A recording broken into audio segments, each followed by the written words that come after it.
I woke up to the sound of the sea crashing on the shore. The sun was peering through the heavy clouds, and the smell of salt and coconuts filled the air. Making our way to Punta Bulata, a private resort run by my friends, Tomas and Martina Zaiko. I am the COO, child of owner. Well, I married Tomas. So Tomas was running the resort starting 2010. We got married 2 years ago. Since then, we've lived here most of the time. 4 days out of the week, we're here. When you get there and see the amazing sanctuary they built, the fatigue from the trip just dissipates. So a lot of our guests tell us that it is really our staff that makes this place different because they really feel at home here. The quiet and the relaxation that they get from being in the resort. And they say, wow, you guys are so hospitable. It's like, really, I thought, that's universal Filipino trait. They really say that there's something different. We just like to share our experience. We like to share how we do things with everyone. I don't see it too commercialized. I don't think Tomas and I want to see it too packed, too busy, because this is what draws people here, the privacy of the place. But we just hope we get enough visitors to sustain the place, to sustain the livelihood of the people here. I wish that more people would get to know about the place, would get to experience what we have here. I always say to travelers that, this is my family's home. We just want them to live, I guess, the way we live and see things from our view. And hopefully that development comes with the community as well.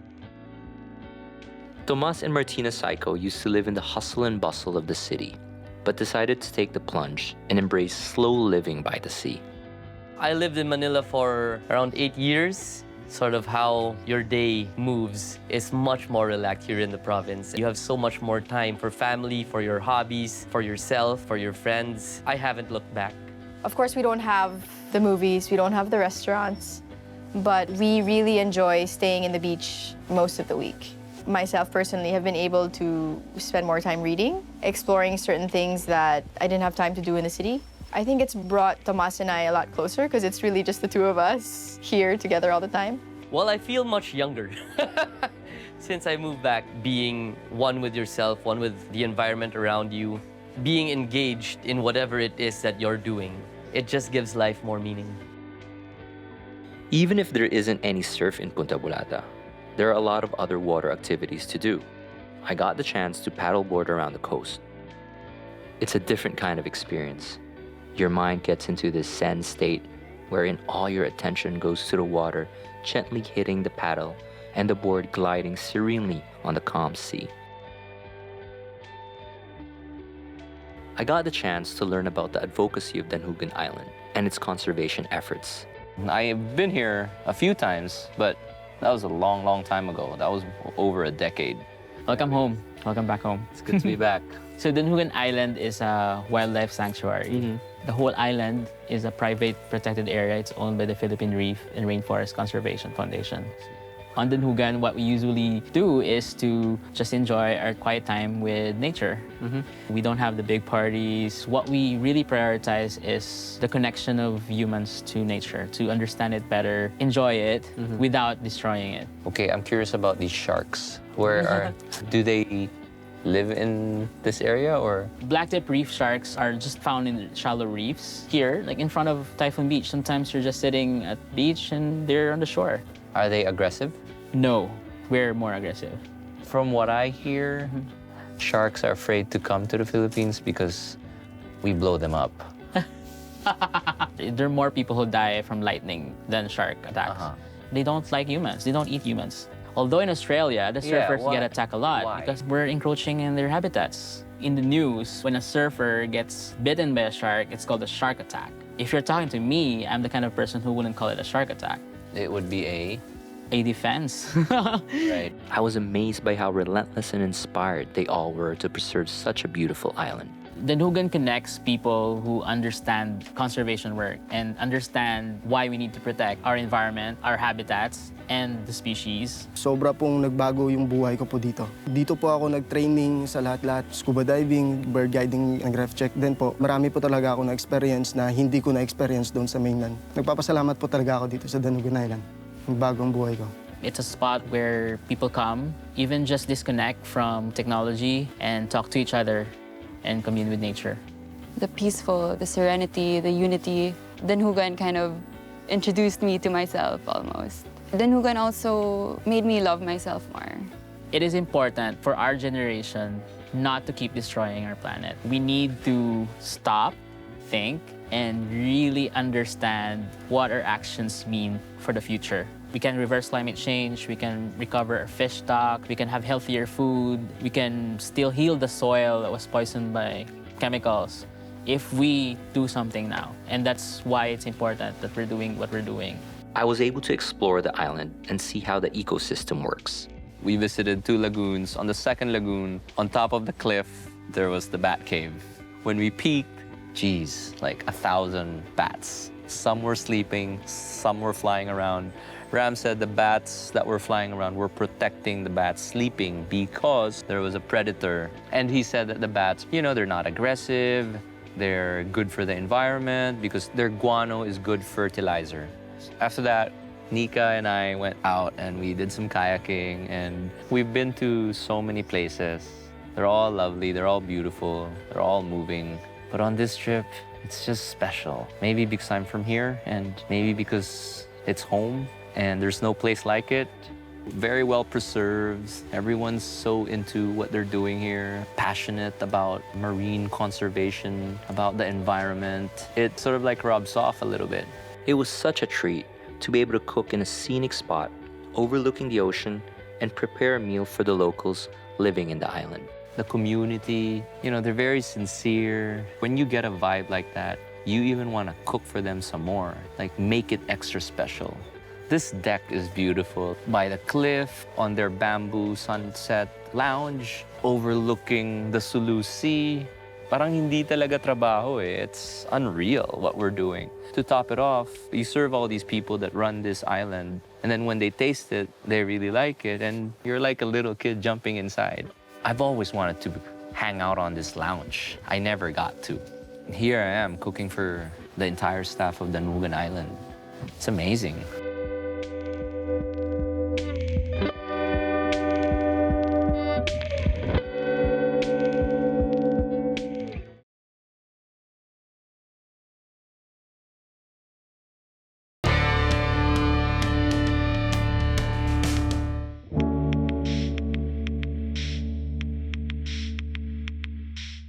We spent 2 nights in Punta Bulata.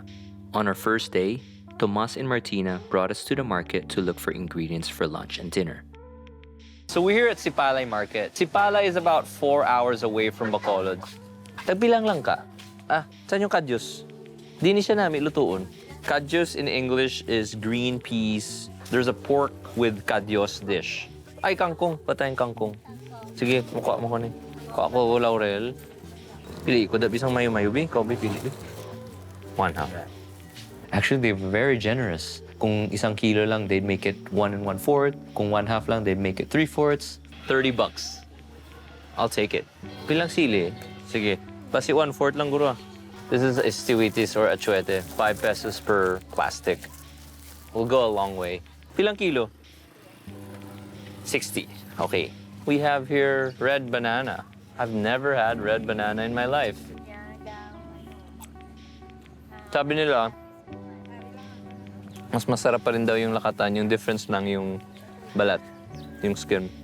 But it's interesting, gusto rin makuha ko mani. Pilang mani? How about I just buy for everyone? Okay, avocado, 1/2 na lang bayon mo ko. Sige. Mangoes from Bayawan. Bayawan is in Negros Oriental. It's about 3 to 4 hours from Sipalay. So from Bacolod, maybe a total of, 7, 8 hours. In Bayawan, there are waves, but not today. So we're just here in Sipalay. Huh? 145. 145. Pila ni? 10. 10. So this is ginamos or bagoong na hipon. Tapos palaging nakabloke yan. Tapos they slice it into triangles. This 10 pesos goes a long way. Purest form. The one you see in the bottles are marami ng halo yan. May mga onions na yan, garlic. Ito talaga yung puro talaga. If napansin nyo, wala siyang coloring, no? Yung iba kasi red or pinkish. Ito, brown. It doesn't look as nice, but it's good. Laman loob of the flying fish. Ano yung flying fish? Ooh, yun yung wings nyo. The dried fish is good. It's still moist. So there's still flavor in it. Parang juicy pa siya kainin. Hindi siya ganun kaalat. Pila ganing kilo? 160. O, 1/2 lang? No, 1/2. Oh, 1/2. Dorado. Fresca pa, no? Yung fish fresh pa, oh. Kasi hindi siya malagkit. Look at the gills. It's so red. The eyes are so clear. It's not cloudy. And when you smell it, it still smells like the sea. Hindi siya malangsa. And yung texture niya, no? Yellowfin tuna. Pilang kilo? Wow! Amo man sa tuna, ha? Balikan ko lang, ha? Liempo. Tempo na, eh? Oh, sige, ah. We got here fresh liempo. We're gonna cook it with beans that we got earlier, those cadyos, the black beans, and then the red beans. And then we're gonna make like a pork and bean stew with some red wine. Pata na lang, ah. So, liempo and pata bean stew. Sarap to. Okay, I'm done. I'm good. If you've noticed, we were able to get good fish produce because it's open sea, it's sulusi na, no? Diba? Ang sipalay. There's not much wind, so I think yung produce dumating. Merienda later, I'm thinking of making like a tuna poke with avocados and mangoes. We'll see. I'm excited. I have a good feeling about it. My home court, it better be good, but I'm feeling great. So, yeah, let's go. It's nice, you know, for some strange reason, it just felt home. You know, everyone was speaking your dialect. You can joke around with them. You know the humor. Salamat gid sa pag model dis tupad ko. Mayo gid ang lawas. Just a few minutes away from the market was the beach. So we walked barefoot on the sand as we made our way to the boat, which would take us back to Punta Bulata. They call it the party boat. It has a toilet, speakers, nice big table. But it didn't start. So threw the surfboard in the water, did some paddling, even though there were no waves. But it was nice to be on a board, you know, and to be in the water. You know, don't bitch about it. Just do something. Kill time. Grabe, Tomas said one of our guys swam to shore to have the rod weld. If it works, we go. If not, we go back to the van and go home. And it worked. You know, it was a nice, scenic boat ride. You know, good conversation, good music. So on the boat, we made tuna kinilaw done 3 ways. The first one is we charred it over charcoal to medium rare. Then we just drizzled that with salt, set it aside. The second one was all the trimmings, mixed it with some mangoes, avocado, salt, pepper, dalandan, and dalandan zest. And then the third one, your straight up kinilaw with grated ginger. So we topped the tuna kinilaw with some burnt red banana vinegar. I think it's an original. I've never seen it anywhere. I think it could be the future of kinilaw. And then if you eat that all together, it's like a song. It's a blockbuster, I reckon. And I've never tried the banana sinamak combo, which was so good. I mean, you could probably tell that from the boat because I was just going at it. Everyone devoured the meal in a matter of seconds. While music played in the background, everyone's faces sun-kissed with salty bliss. We all watched the ever-changing horizon as the sun started to set.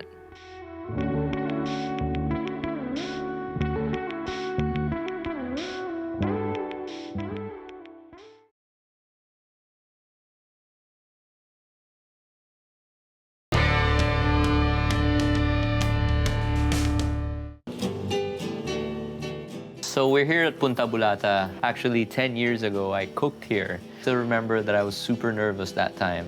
I think I just got back from Australia, and it was sort of like a debut for me, you know, to be back and to cook for people here in Bacolod. So it's funny how the people that I served tonight were the same people that I cooked for 10 years ago, and we did not plan that. It just happened. It's very special because it's home. I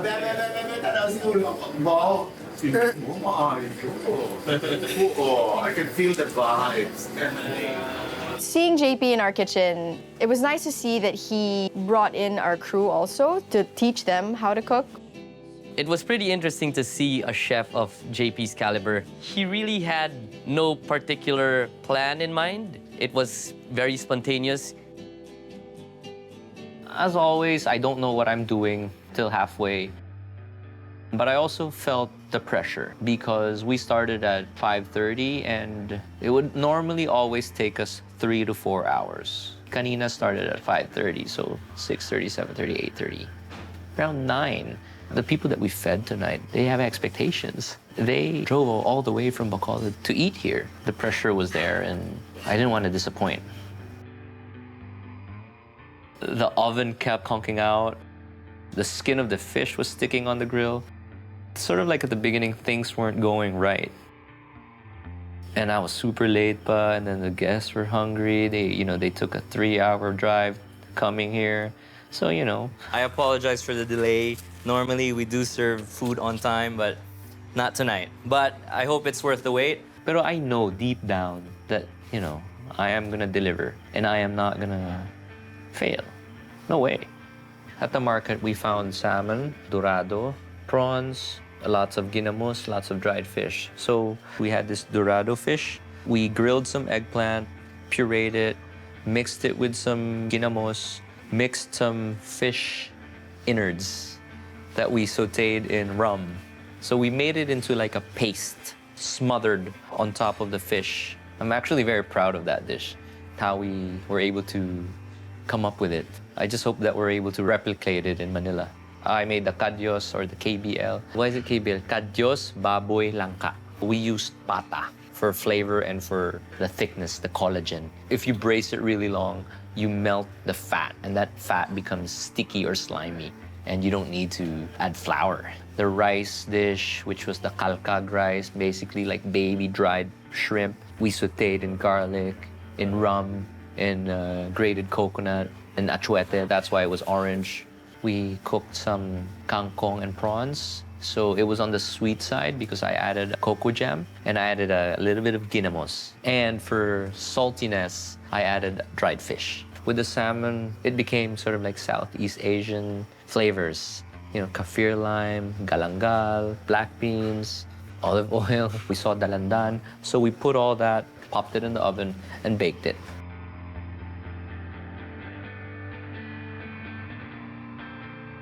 I've never done these dishes ever.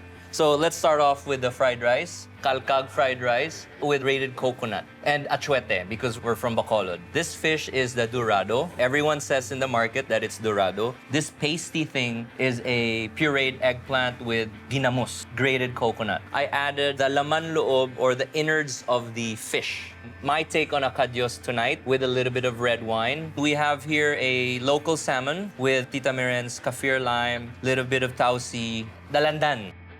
Here is a kangkong with gata, a little bit of ginamos, a little bit of cocoa jam. Have it with the papadoms. All right, dig in. Thank you.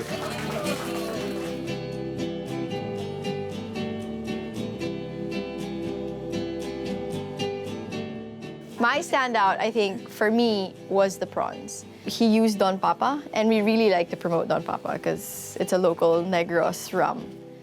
But I never thought that he'd use it in his dish, and I guess he just saw it there in our kitchen and he used it, and it was really, really good. Delicious. My favorite was the dorado with ginamos. Never had fish prepared that way.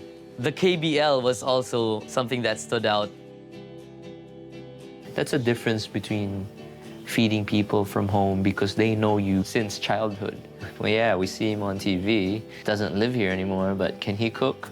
That vibe or look from the others. I guess you just have to keep on believing and fighting. Never doubt yourself. If they doubt you, don't doubt yourself because nothing will happen. That's where, your training comes in and so many hours in the kitchen. And when you need to deliver, you have to deliver. There's expectations. In all the episodes that we've done, I never get stressed. Well, maybe a little bit, or I never get pressured. But tonight, damn, I'm stressed and pressured. But in a good way, Very happy that I got through this stage. The final test will be at my mom's house. I am afraid of her, so I am gonna do my best. I remember that line from the film, The Beach. I still believe in paradise, but now at least I know it's not some place you can look for. because it's not where you go. It's how you feel for a moment in your life when you're part of something. And if you find that moment, it lasts forever.